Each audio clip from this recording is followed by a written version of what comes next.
What's up, world? This is Maxwell 3000 Productions. I am Maxwell 3000. I want to welcome you back to Family Talk with my pops. Pops, how are you? Thanks for being here with me again. Doing good. Boy, I tell you, I haven't talked to you in a couple of weeks, but it's been a lot going on with me. But we'll talk about that later. Well, just go ahead. What's going on? Is there anything you care to share? Oh well, we've been, I got this homicide case I'm working on over in Monroe County, and we spent the last 2 days in motion hearings and up in there, and sort of being retired and spending 2 days where we don't get out of court till after 6, and then driving home an hour and having to get up the next morning and do it again. Or I think I slept about 11 hours Saturday. Wasn't sure if that was all you had signed up for when you first did this thing. And so, remind me a little bit. Are you kind of working, maybe like pro bono for the public defender's office on cases, maybe where there are conflicts or extra Yeah, I don't situations? work for the public defender's office, but it is cases that when there's a case where the public defender has a conflict, then the court will appoint me. Like in this case in Monroe County, there are 8 co-defendants, and so the public defender can represent just one of them. Okay.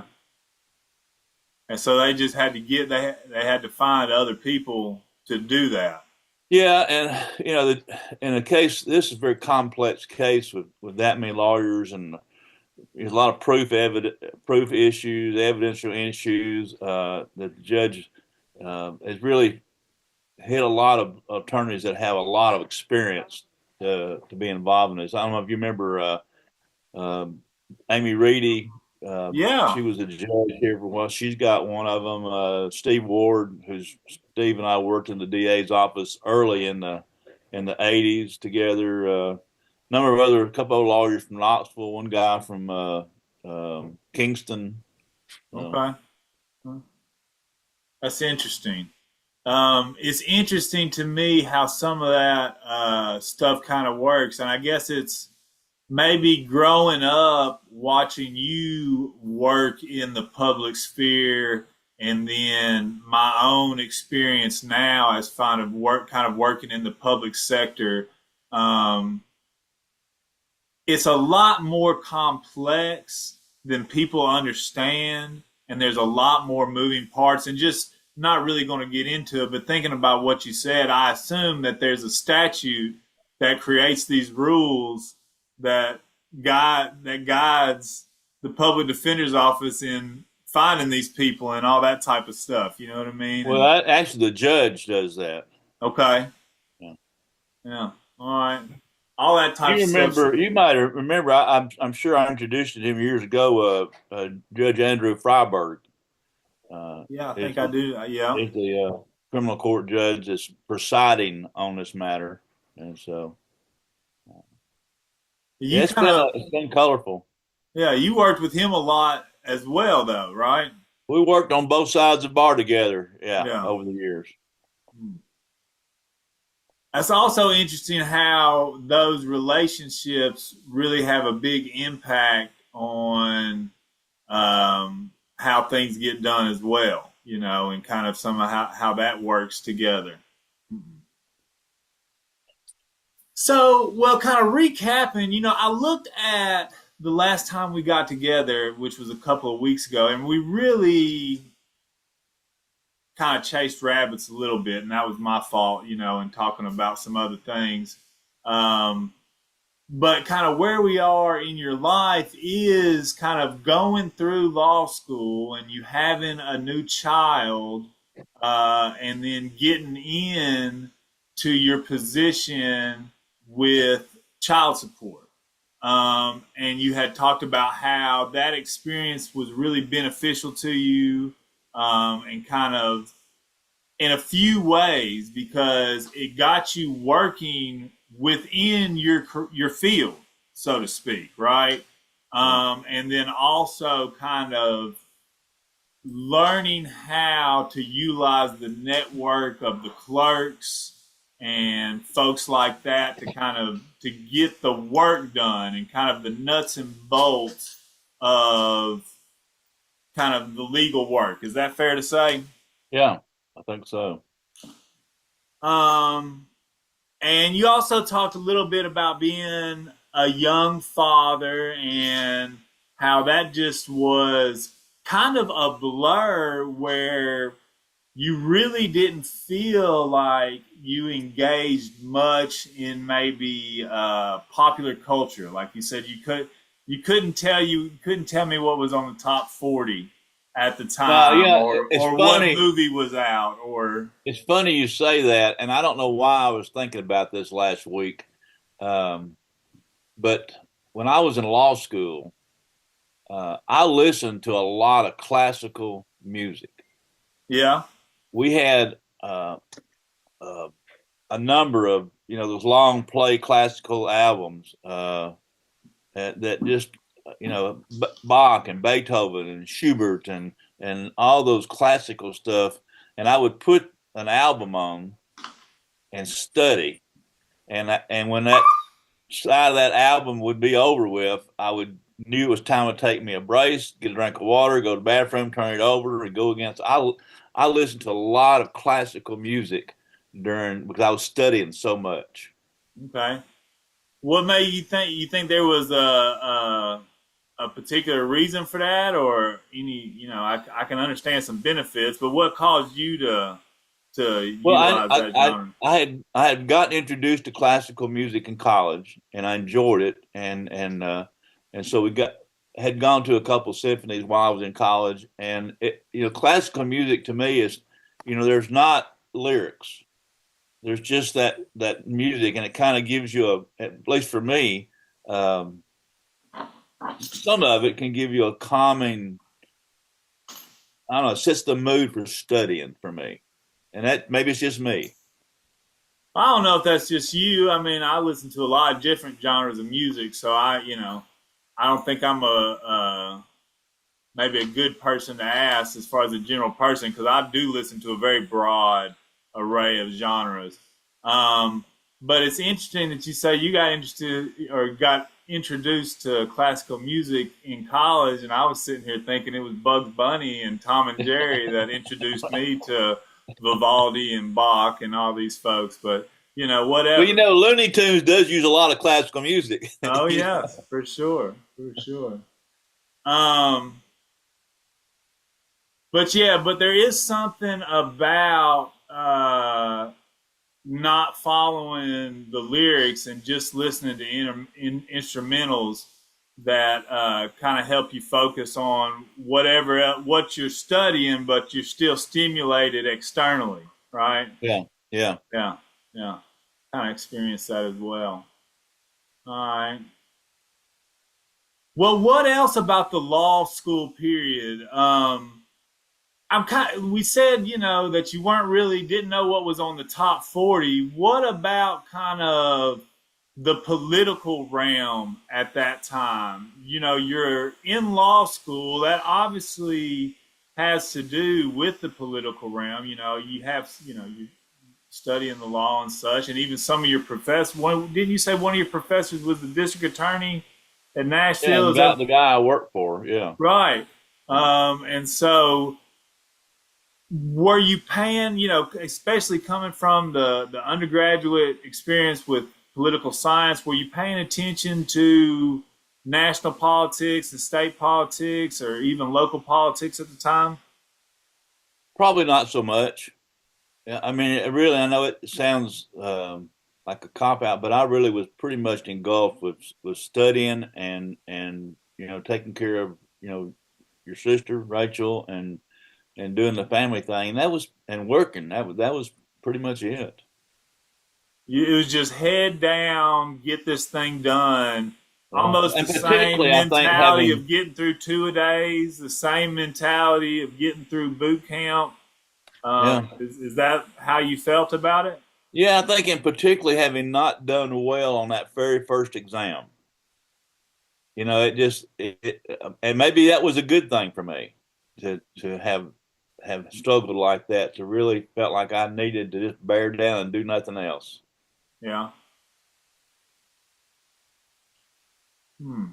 That's interesting. That's probably a good thing, and obviously benefits you as far as getting it done. Um, what else through that time period do we need to highlight? Either about your career, what's going on with the military section? I mean, that's a one weekend a month, 2 weeks in the summer. Were Well, you going to it was during Europe that during that time. time? Yeah, it was during that time, Max, that I got promoted to first lieutenant and got um, appointed to take the detachment command in the unit in Murfreesboro. So my unit is I'm no longer in the Nashville unit. I'm in Murfreesboro, same battalion, but just a different location for a different unit. And so that was good. Uh, um, and that was the same. My end of my tenure as detachment commander is when the National Guard unit moved from the old location, which was an old stone building on the banks of the Stones River, to its location now out by the interstate. In Smyrna?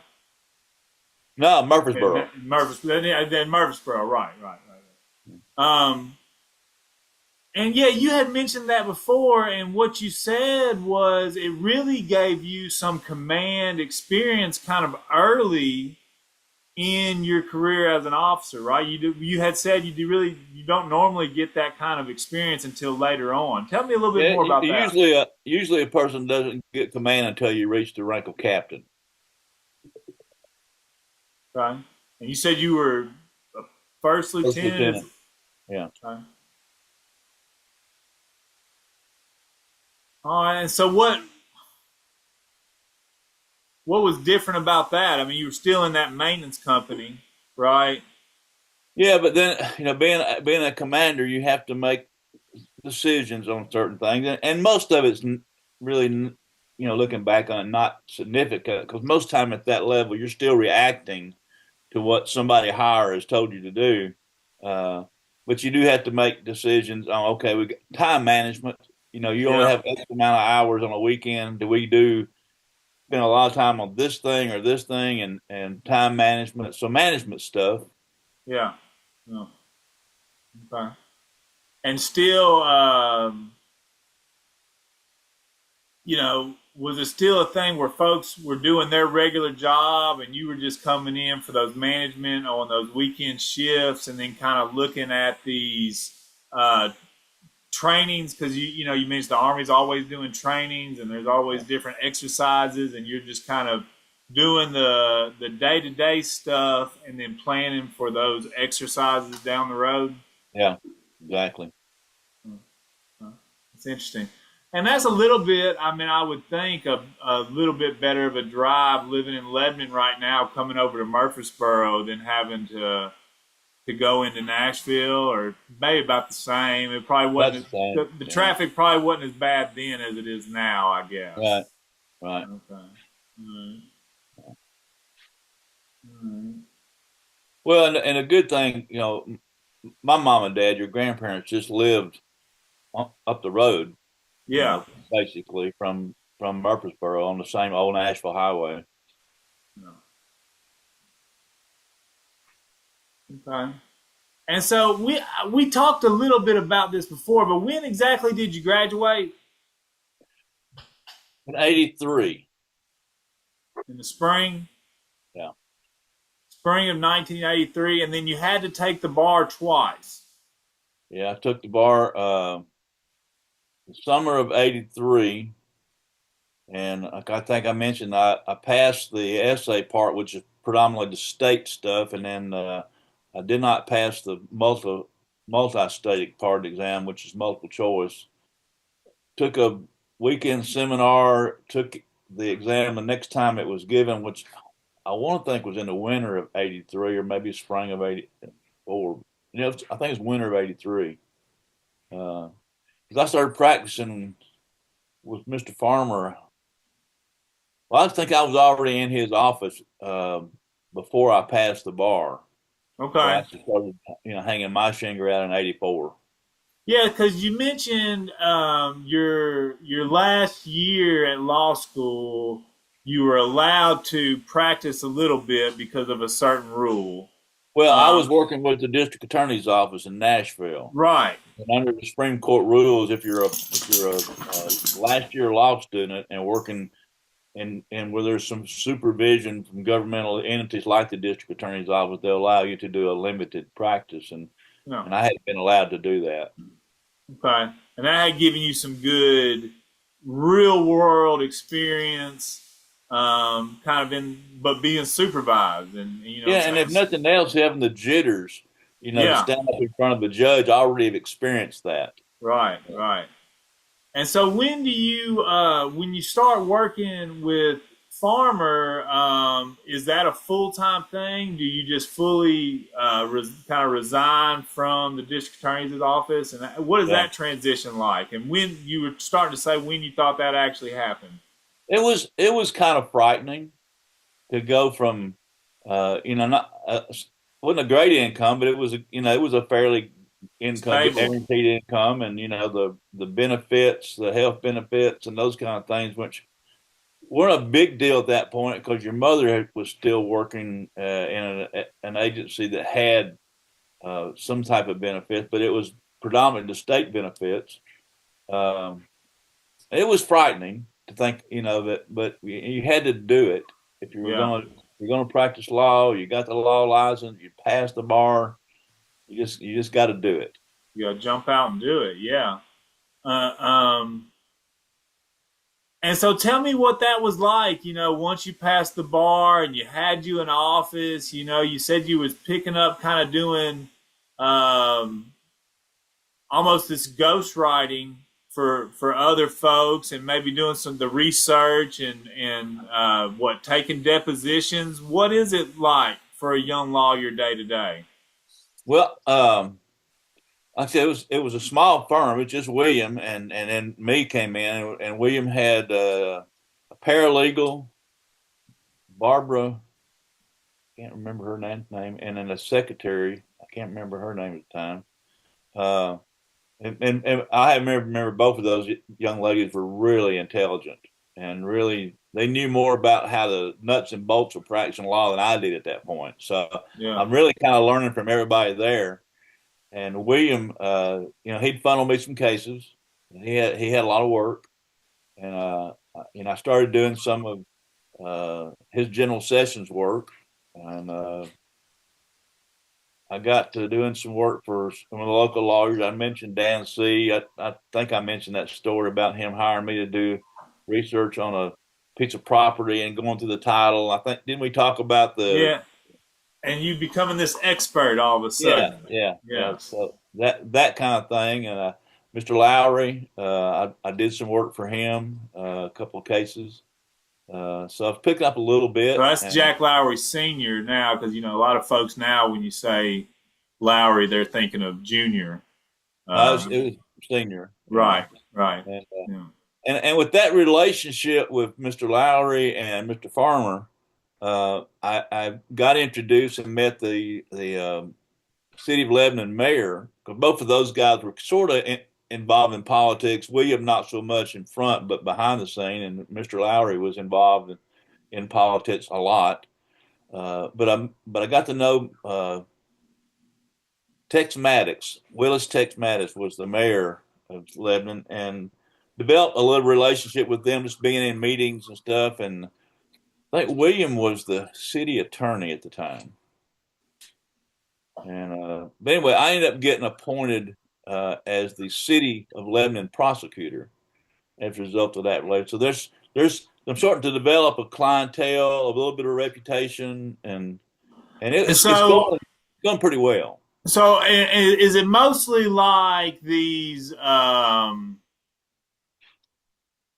property disputes and like estates, and then you said general sessions? Was that more criminal stuff? What are Yeah, I mean, so is that where you're getting that maybe a mix of all of the law, but and domestic did a lot of domestic stuff, divorce type stuff, yeah, child custody, child support, a lot of that stuff, wills, uh, land stuff, property, real property. yeah. I mean, you do and if you're a general practitioner, you do a lot of stuff. You just take on whatever comes to you, almost. Yeah, yeah. Okay. Okay. Did you do anything to kind of get your name out? How did you pick up clients outside of what was fed to you? Or was it like maybe you would meet somebody might approach you while you were at court, or it's just come into the office and you were the person? I mean, how did that kind of work? It's word of mouth because at the time when I was started practicing law, it was deemed unethical for lawyers to advertise. Right. Yeah. Oh, it sounds crazy now, but you just didn't do that. Yeah. And so, word of mouth, uh, family relationships. I've got a couple of clients from the Glade, the people that I knew over in that area, and uh, I picked up a couple in Watertown and around the area, and then uh, I got appointed to several things. This was back before there was a public defender, and so the judges used the private bar exclusively for indigent defendants. So I went to the judges and told them, and they knew, but I said, hey, I'm new lawyer looking for work. Appoint me to whatever you want to. Yeah. So I didn't What get a lot of appointments. was there so now you kind of doing that, I know, for free. Was there a fee with that came with those appointments kind of There is, past? and actually now I still get paid a little bit. The Okay. Okay. Supreme Court uh, sets a fee for in court and out of court hours and Yeah. uh, so forth and so yeah. Okay. Okay. All right. All right. Um, And it was interesting. I may have mentioned this to you. I don't know if it was on the interview or just as you were growing up, but William Farmer gets appointed to represent a guy on a death penalty case. And in death penalty cases, generally two lawyers are appointed because there's so much more work involved in that thing. And so I get appointed as his second. So my first exposure to a capital case was as a defense lawyer working with Mr. Farmer, hmm. and learned a lot. It was a week long trial, uh, and just exciting. And we got a not guilty verdict on the thing. So I think that's when I got in the real feel that this is what I want to do. I want to be Yeah. involved in the courtroom. And maybe even some foreshadowing uh, to later on in your career, right? Oh, absolutely. Yeah. Yeah. So you kind of said a lot, and I don't want to seem ignorant, but I want to make sure everything is clear. You said, these property disputes or doing wills and doing property stuff, that's civil stuff. Um, Domestic, what court does that fall into when you're talking about this domestic stuff? Are you talking about like handling divorces, and that's like another that's in the civil court as well? Are we in the chancery court or the circuit court? Both. It could But go just what either one, depending on which one you file it in. Yeah. depending on which judge you liked at the time or was going to get there faster or anything like that. Yeah, all that plays into it. I don't know that I didn't particularly do any judge shopping, but we would, uh, look at the court's docket and see which one we could get done in and out quicker, and see well, the Wilson County is in a district, kind of like we're in over here in Cleveland. There are multiple counties in the district, and so the judges are not always sitting in that particular county. Right. And so how does that work? Break that down for us a little bit. Well, for example, I remember having a divorce case, domestic case that was in Smith County, Carthage, and so you'd have to travel when it was that case come up. You'd have to travel to Carthage to handle those issues in that particular case. Had a number of criminal cases in Trousdale County, Hartsville. So if you're gonna, so you're traveling a bit because that's just you have to. It's called venue, and wherever it Right. happened, they have a right to have it in their county and at their county seat, and uh, If you're going to practice and be a general practitioner, you've got to be willing to practice self. I had a case in Franklin. I don't even remember how I got. I think Mr. Farmer must have sent it to me, but it's ended up traveling down to Williamson County. Yeah. And so what is the biggest difference then between the Chancery Court and the Circuit Court? And this is in civil justice, and kind of explain all that to me. Well, and first of all, civil justice, we're talking about disputes against citizens that is not of a criminal nature. Is that a good way to describe that, or how would you best describe that? All criminal cases are brought by the government. Okay. The citizen victim is simply a witness for the state or for the federal government, whoever happened to have it. And so it's the state versus so and so, or the United States versus so and so. That's a criminal case. Okay. All other cases are deemed civil, and the difference is, really, you think about it fundamentally. In a criminal case, you have a risk of losing your liberty, going to jail. And in a civil case, you have a risk of losing finances, either money or property. Yeah. Okay. Okay. And so then tell me the difference in the civil justice side of things. We have the Circuit Court and the Chancery Court. Is that a Tennessee thing? Is that different from state to state? Explain that. And what's the difference between the two? Well, in Chancery Court, you do not have the opportunity to have a jury. Okay. That's pretty much fundamentally the difference. Okay. The judge just acts as the ultimate mediator of the case? Prior fact, yeah. Okay. Does that influence a lot, maybe depending on the case, that may influence whether you felt better about going in front of a jury and then one person? I had a personal injury case that at one time that was, my victims were just good, solid, poor working, hard class people.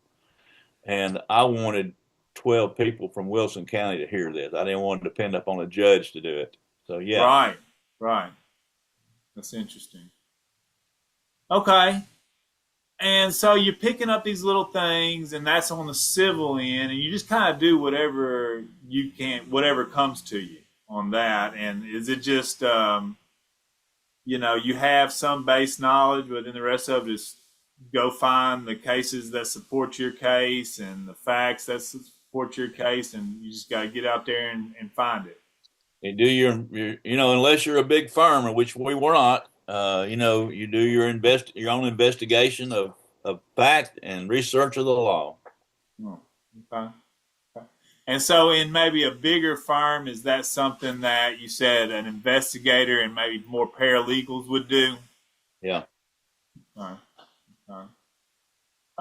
And then you mentioned that you were handling farmers' general sessions stuff, and so that gets into the criminal side of things. Is that correct? Yeah, because general sessions handles both civil and criminal. Okay. There's a lower level, but most of the stuff was criminal, like a DUI or an assaultive type case that was not serious.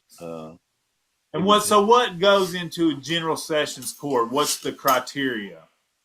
Well, everything can start at general sessions court, but the general sessions court only has jurisdiction to finally dispose of misdemeanors. And by definition, and I'm talking criminal. Yeah. By definition, a misdemeanor is any crime that can put you in jail. The maximum is 11 months and 29 days.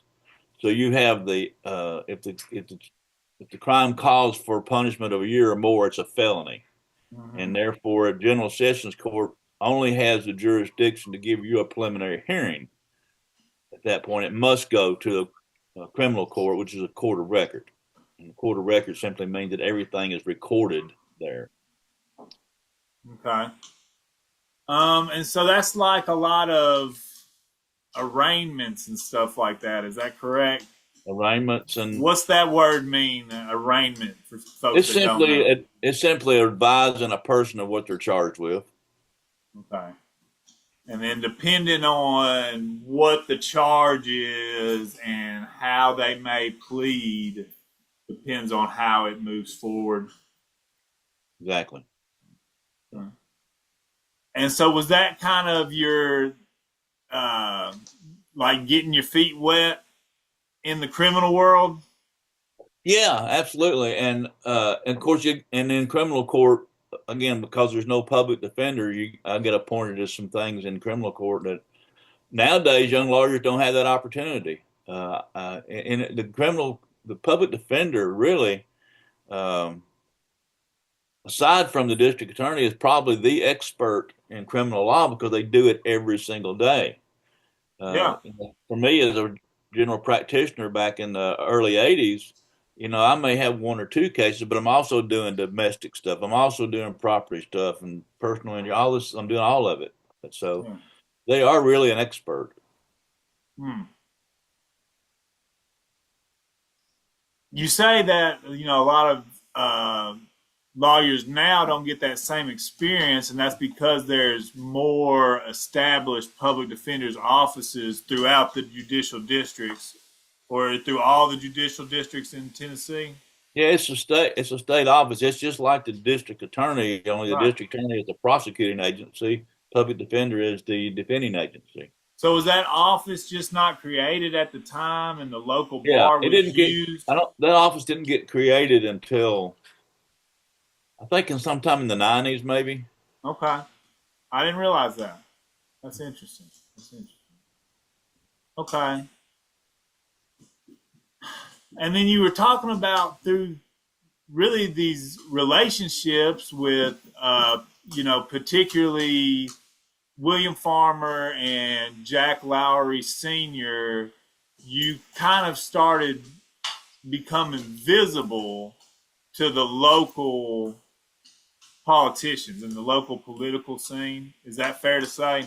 Yeah, yeah, yeah. And there was at that time, and you might double check me on that, but Lebanon was for some reason very very politically powerful. At that time, you had the state senate pro tem practiced law in Lebanon. A guy named Rochelle, Bob Rochelle. I think he still practices law in Lebanon. You had the Secretary of State uh, that was in Lebanon. He was not a lawyer, and I can't remember his name, but he was in Lebanon. And the state attorney adjutant general for the military, a guy named Wallace, Carl Wallace, was in Lebanon. Carl Wallace was the editor of the Lebanon Democrat, the local paper. I think he had two or three papers, maybe one in Waverly and Clarksville. I don't know, but Yeah. all three of those very powerful political parts of the state government right there in Lebanon. Hmm. Did you start paying attention to those things more? Oh yeah, I mean, and William, Mr. Farmer, was very astute to those, and because of my relationship with him, obviously, you became Yeah. aware of it. Yeah, Yeah. Okay. And so you get this job kind of through these connections and through you building your reputation as a young lawyer, and to hadn't really talked a lot about what you've done for Mr. Farmer and Mr. Lowry, but I know that you were building a reputation as a dependable and a reliable attorney. Is that fair to say? yeah, I think And so. and for that doing that and kind of those guys with their influence, which if anybody from around Middle Tennessee or maybe Tennessee in general knows kind of that local influence, you know what I'm saying? Yeah, and Um, I also had a bit of a clientele developing over in Rutherford County because that's where I was from, and I had some clients over there going back and forth, and so I was in and out of courts in Rutherford County fairly regular. So so well, and so before we really get into what I was getting at, I guess so y'all were eating pretty good off of this lawyer thing. Then maybe was things rolling pretty steady, or how did that feel? well, Uh, it looked real good on paper.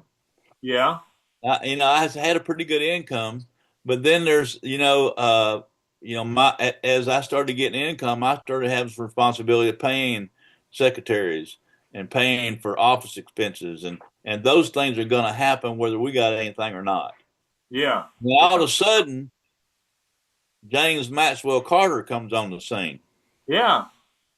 So And so, did maybe not only with these professional expenses, as maybe this kind of income starts becoming more steady, do personal financial responsibilities increase as well?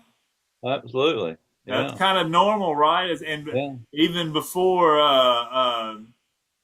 the great year of 1985, just having a young daughter creates more kind of financial responsibilities that you really don't necessarily plan for as a young yeah, parent. Is yeah, that true? yeah, yeah. You know, I was very conservative with my handling of finances and Yeah. very careful. I was good, bad, or indifferent. I was not one to go out and take a chance and go borrow a bunch of money to do something with. I fundamentally felt like if I could afford it, we would do it. But uh, and the reason I say that, I had an opportunity early on to invest in a company, and I thought, and they was wanting me to go borrow some money to do it, and I could have got the money, but I just wasn't willing to take that chance. And looking back on it, it would have been a great opportunity. The company you may have heard of called Cracker Barrel. Yeah. You know, Yeah. That might have been a good look. yeah, Yeah. yeah. Yeah. But at the same time, everything's worked out all right, and It did. it's It did. pretty solid foundation he was able to build. Yeah. That which no Cracker Barrel money is pretty solid too. Yeah.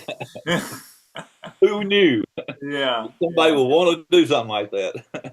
that's interesting. All right, pops. Well, so we're kind of moving through the '80s, and like you say, probably the most important year of your life is coming up in 1985. Probably So so. don't want to skip through that or miss anything on that. So I think it's another good time to kind of take a pause and get kind of dive into this uh, city prosecutor role because what's interesting also about your life, you established this young legal career as kind of in the private sector, but then you shift into the public sector, which sometimes can be unreliable due to political atmospheres, but for the most part has been a pretty stable source of income and almost like being associated with a trade or a union or something like that. If that Yeah, makes I sense. have. Coming, and I was getting a little bit ahead, but coming to East Tennessee, um, and I'm pretty naive. And maybe still am, but I did not realize the difference in the culture of politics between East Tennessee and Middle and West Tennessee at the time. And so all I wanted to do was be in a courtroom.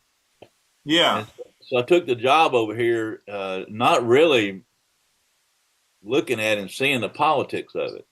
And so I early on found out that my best mode of operation was to stay out of politics yeah. and do my job and work as hard as I could because my personal feelings, uh, personal positions on things were not the popular position in this part of the world. Well, and that's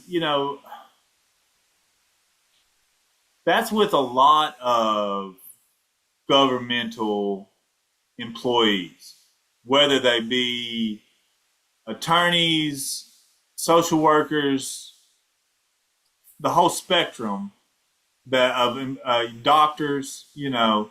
Um, most of them just want to do their job Yeah, and not get into the politics aspect of it, and serve their posts, so to speak.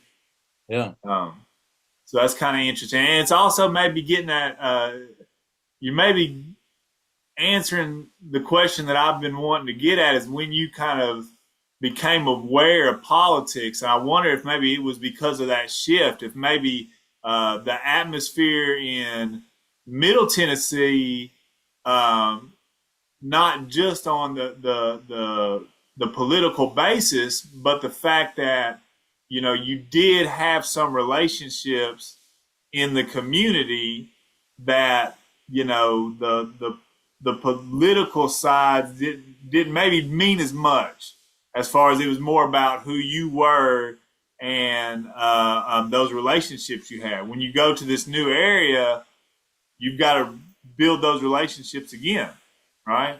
Yeah. Yeah. Interesting. Okay.